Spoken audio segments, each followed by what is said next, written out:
آپ سب نے کبھی نہ کبھی سوچا ہو کہ کاش ہم ماضی میں جا سکتے یا مستقبل دیکھ سکتے۔ جمال کے ساتھ یہی خواب حقیقت بن گیا۔ ایک پل میں جمال اپنے کمرے میں تھا، اگلے پل 1950 کی گلیوں میں کیسے؟ جاننے کے لیے کہانی آخر تک ضرور سنیں۔ اگر یہ کہانی آپ کو اچھی لگے یا کچھ سکھائے تو چینل کو سبسکرائب اور ویڈیو کو لائک کرنا نہ بھولیں۔ تو چلیے چلتے ہیں کہانی کی جانب۔ کہانی کا نام ماضی اور مستقبل کا سفر۔ ایک وقت کی بات، ایک گاؤں میں ایک لڑکا تھا۔ وہ بہت عقل مند اور ذہین تھا۔ اسے پرانی چیزیں جمع کرنے کا بہت شوق تھا۔ ایک دن وہ دادا ابو کے پرانے صندوق کو کھول رہا تھا کہ اچانک اسے بہت پرانا خاک آلود موبائل فون ملا۔ موبائل عام سا لگ رہا تھا، مگر جیسے ہی اس نے آن کیا، اسکرین پر لکھا ویلکم ٹو ٹائم ٹریول 300,000۔ جمال نے حیرت سے موبائل کو دیکھا اور اگلے ہی لمحے موبائل بول پڑا، کہاں جانا چاہتے ہو، ماضی میں یا مستقبل میں؟ جمال پہلے تو ڈر گیا، پھر جوش میں آ کر بولا، ماضی میں لے چلو۔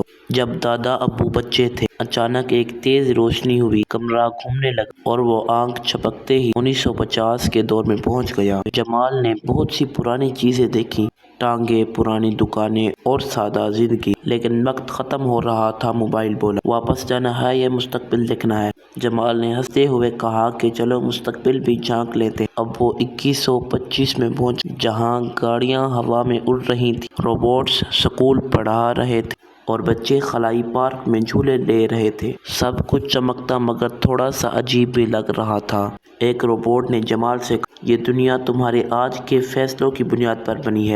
اگر تم سچائی، محبت اور محنت سے جیو گے تو ہمارا مستقبل روشن رہے گا۔ جمال چونک گیا۔ اس نے فوراً موبائل کو کہا، مجھے میرے وقت میں واپس لے چلو۔